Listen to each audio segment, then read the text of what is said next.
Hi, everybody. Thanks for coming. So there's been a wave of recognition of the care crisis recently, with many reports and books appearing and connecting to each other, which is great because the care crisis is a multifaceted problem with multifaceted solutions. Today, we're going to focus on one, how the wave of engagement with municipal politics that has emerged over the past decade is being and could be connected further to the realm of care. Because we think the municipal is a very useful level on which to intervene in the care debates.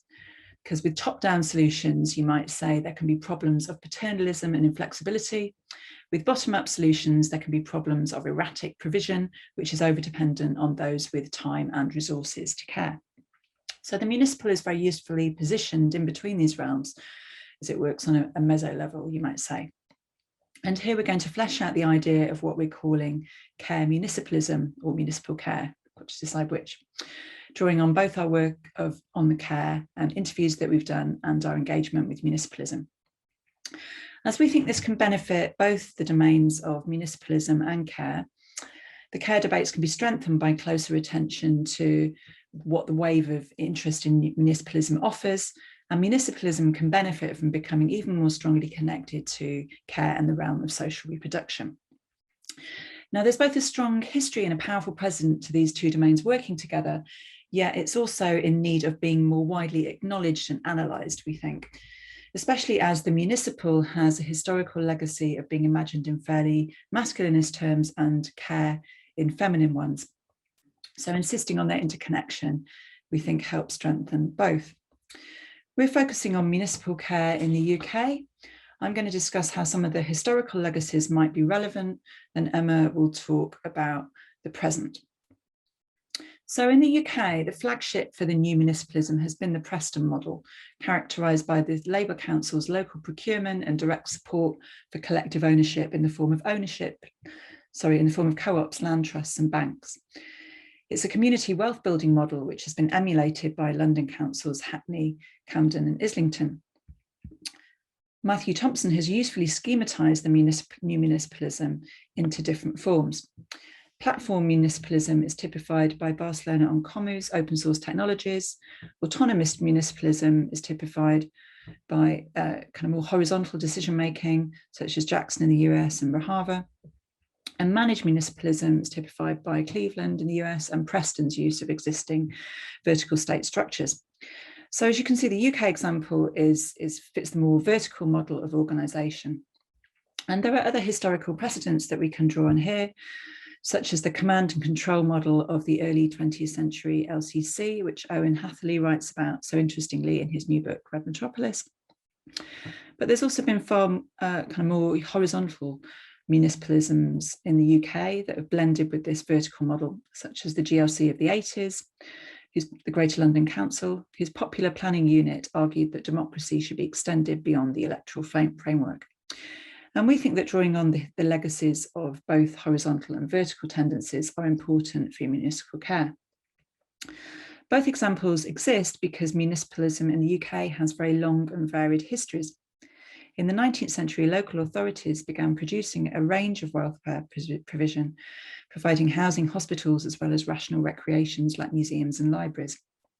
Later on, cities like Liverpool and Birmingham bought out transport companies and energy suppliers in what was dubbed gas and water socialism. And local government's been key, therefore, to the state's socialised provision of care, and indeed to the formation and elaboration of the state itself. Yet it would be a mistake to think that all municipalism has necessarily always been safely on the left. In the 19th century, it was often a means for liberal industrial capitalists to assert their newfound power. And since the 80s, local government has notoriously been ground zero for savage cuts and neoliberal privatisations through market managerialist strategies. There are also conservative and anti-environmentalist versions of municipalism, including the nationalisation of a failed airport in Tees Valley. And local politics mobilisation by the right is big in places like Hungary, for example.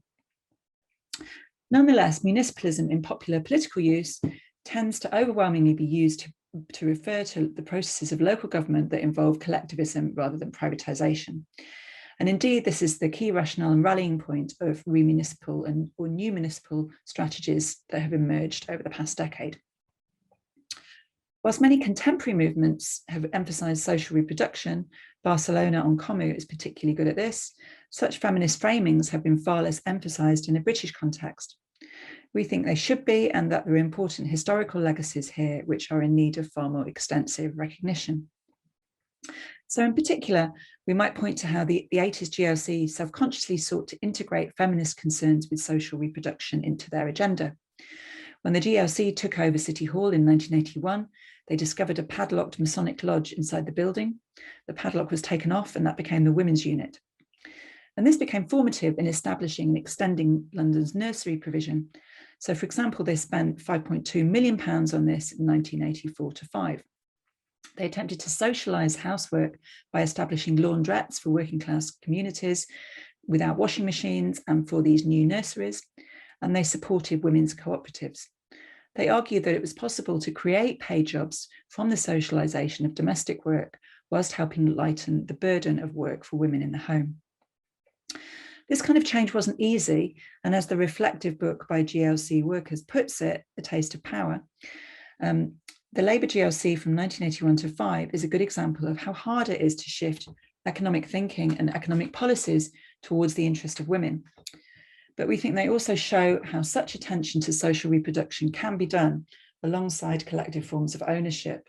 And so how there are kind of historical resources of heritage that we can draw on for contemporary municipal care. And now over to Emma. Thank you. Thanks very much, Jo. Hi, everyone. My name's Emma Dowling, and I'm going to talk to you about care municipalism in the context of Britain and adult social care. Now, for those of you who might be familiar with the term adult social care in British context, it refers to the assistance provided to adults with everyday tasks, such as food preparation, eating, cleaning, shopping, administering medication, and so forth. Many elderly people depend on adult social care, but adult social care also encompasses support for younger adults who may need it because of a physical or learning disability or because they're struggling with a mental health condition. Social care covers residential care in nursing homes and in nursing homes, as well as home care, includes daycare and also supported living. Now, there are a toxic mix of problems currently afflicting care: the unequal distribution of societal responsibility for care, the lack of value attributed to the work of caring, austerity and underfunding, the failures of privatisation, the consequences of marketisation and financialisation for pay and working conditions, as well as the stresses and strains facing informal unpaid carers, many of whom are women. And I'm just going to share my screen here to show you a couple of slides. And here there's a kind of overview of some of the central aspects that we think are central to really transforming care in progressive ways. And part of this is thinking through what care municipalism might help us with here. Now, the idea of care municipalism builds on existing suggestions for local authorities to design and deliver free services directly, instead of, say, issuing personal budgets for the individual purchase of marketised services or commissioning services from private providers. This can involve bringing services back in-house, as well as publicly funding new and innovative models for care that also ensure adequate employment and training standards involving trade unions. Worker-owned cooperatives or other self-managed organisations affiliated to trade unions that collaborate with local authorities could also be part of this model. Self-management is practiced in models of community nursing like the Dutch buurtzorg, which is Dutch for neighbourhood care, put the knowledge and expertise of care workers centre stage, eliminating costly tiers of administrators. Nurses here routinely carry out simple and more complex tasks, intentionally subverting hierarchies of expertise. Something like buurtzorg and community nursing is one example of bottom-up innovation, making care more effective and resource efficient without cutting corners or lowering standards. And I think this latter point is important, lest this model of community nursing, as it's being discussed quite a lot at present, be deployed in efforts to further cut costs. This is not what we're saying here. I think we can think about effective models without these being used to cut costs, if we're actually thinking about this in a context where also our political demand has to be that more resources are allocated to care. And privatization and the marketization, I think, are also one of the problems here in with regard to care. And so really municipalization movements in Europe and elsewhere have sought to reverse privatization to eliminate the profit motive and roll back corporate control. Remunicipalization seeks to devise alternative ownership models that focus on access and also democratic decision making, not orientated towards financial profits. Ultimately, these services are placed under democratic control of the municipality. But thinking also beyond the idea of service, I think can also help us to envisage more progressive models. So move towards co-production in ways that actively involve care workers, care recipients and their allies, so informal carers, taking all of their needs seriously and supporting them, including support with material needs like time and financial resources, including also time off, are all steps in the direction of better care. Of course, caring for ourselves and each other remains a crucial aspect of social life and an important element of what gives our lives meaning and purpose. So thinking also about not only about improving the conditions for professional care, but also the relationship between paid and unpaid care, and enabling the integration of care into our everyday lives beyond the family and also beyond the kind of traditional gendered, classed and racialized ways in which care is distributed at present. So to sum up, we think that there are, after surveying the literature and also looking at social movement practices around municipalism, we think that there are sort of 4 central principles that we can apply to this idea of care municipalism, namely proximity and subsidiarity, deprivatization and universal access, democracy and participation, also commoning and co-production across the nexus of paid and unpaid care in progressive ways, as opposed to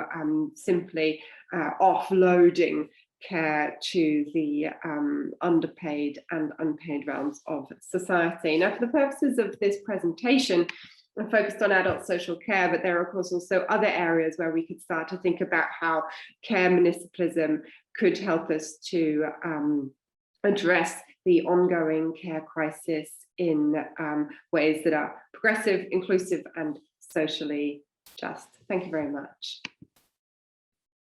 Hi everyone, thank you very much for being here, sharing this time together.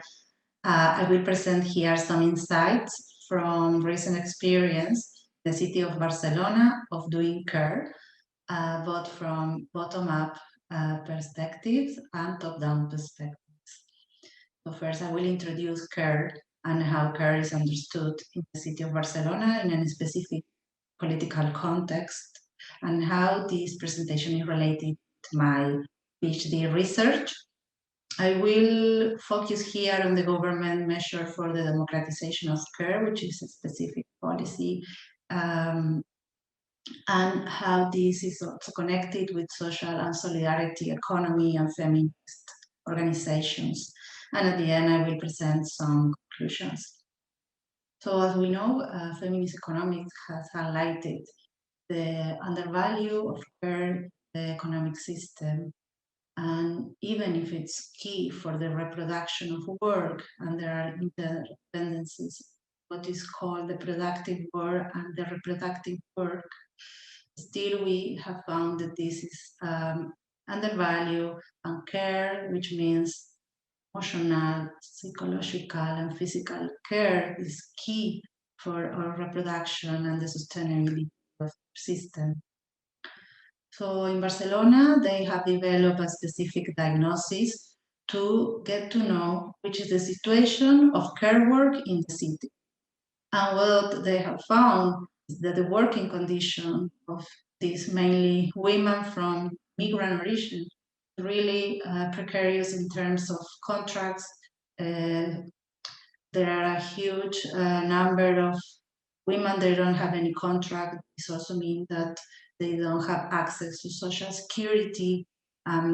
the one they have a contract, it has a part-time contract, temporary, etc. So once the city has identified this problem, we can think to what degree a municipality can face a problem such as the one of care work. We know from literature that municipalities that care can foster cooperative communities and can promote alternative ways of organizing social life. So during my PhD, I have developed a multi-stage mixed methods approach. I did ethnographic fieldwork in the city of Barcelona, interviews, a survey, and I participated also in the Feminist Commission of Catalan Social Economy Network, among other activities as a volunteer.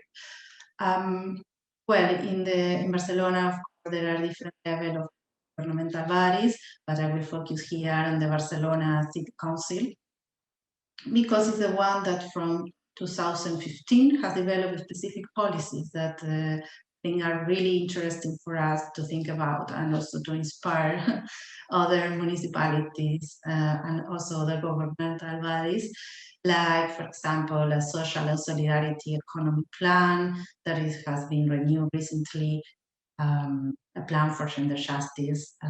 We will focus here on the governmental measure for democratization of care, which is composed by 68 actions. So these 68 actions want to recognize the centrality of care and to socialize care responsibilities. If we think about this plan, it's really connected and in line what we understand as a caring economy, right? That has the goal to achieve gender equality, to promote sustainability and equal well-being. There are different examples of how these 68 actions develop things such as promoting ecofeminism in society and to create new tools to tackle gender-based violence.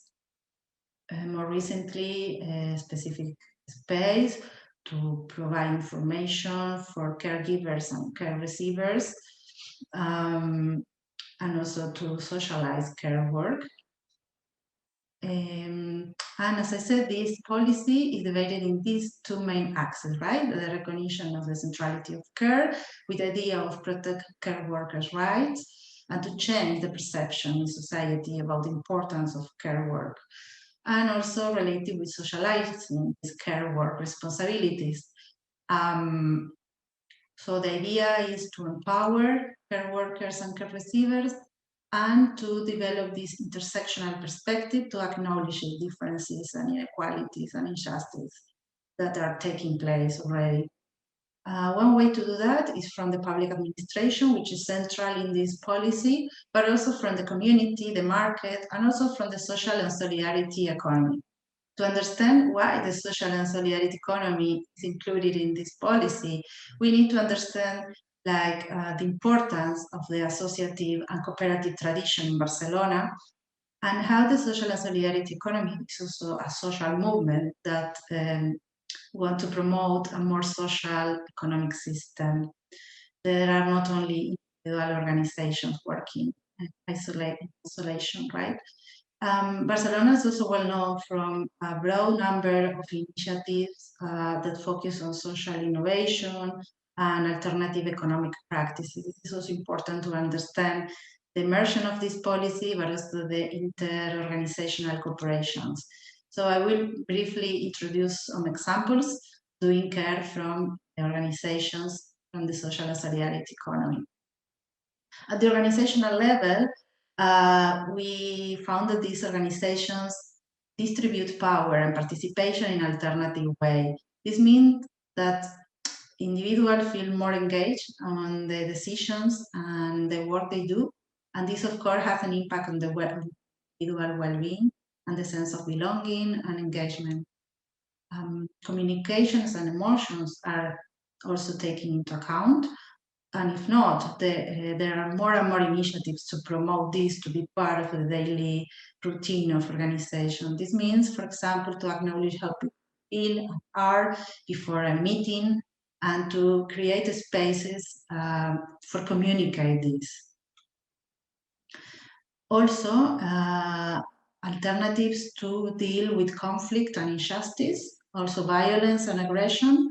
Organization from the social and solidarity economy incorporate formal protocols to cope this and to apply self-diagnosis tool to evaluate to what degree they care in the working organization, on the working activities. And then we have another example from interorganizational, right? So in the interorganizational level, related with this specific policy, there is this recently developed activity, which is a campaign, but also an intercollaborative initiative. So basically, organizations from the social and solidarity economy that are focused on care work, and in many cases, again, are women from immigrant origin, they start to collaborate each other, to get to know each other, and to share good practices from their own experience.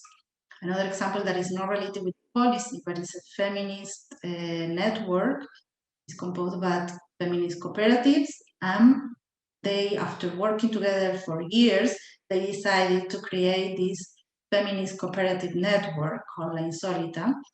And the idea for them is to share resources and also to support in this specific context. So what we can learn from this experience that I briefly presented here, one thing that I think is really important is it's an example of how care from a feminist perspective can be included into public policy making, which I think is quite important in a city as Barcelona, and how a municipality can promote an alternative way to understand care. Also, organizations at the governmental level can learn from cooperative feminist organizations and how they organize work. Altogether, we can think to what degree we could think or dream of a feminist care ethics. So first, to politize care, to think care as a collective issue and not a self-care as neoliberalism mainstream promotes and for-profit organizations also promote. And in this policy, we learned that intersectional approach is crucial to understand the inequalities that are needed to be tackled. But of course, there are different challenges. At the top-down initiatives to create caregiving infrastructure, as we have seen in this crisis, is crucial, right? But after years of disinvestment, is something that is not easy to solve. To change social perceptions in terms of how care is central, these economic systems, also challenge that is a long-term challenge. And from bottom-up initiatives, I wanted to highlight that still in the social and solidarity economy, there is gender-based segregation in terms of task, in terms of power access. So there is still this type of challenges there. Intercooperation, what was in the past already acknowledged as important, now it becomes even more and more to face the resource restrictions in terms of how to support, to be sustainable over time. And we cannot deny that this is a specific ecosystem, but still for-profit organizational values are mainstream, and tourism, big organizations promote different type of values and priorities. So this is also a big challenge.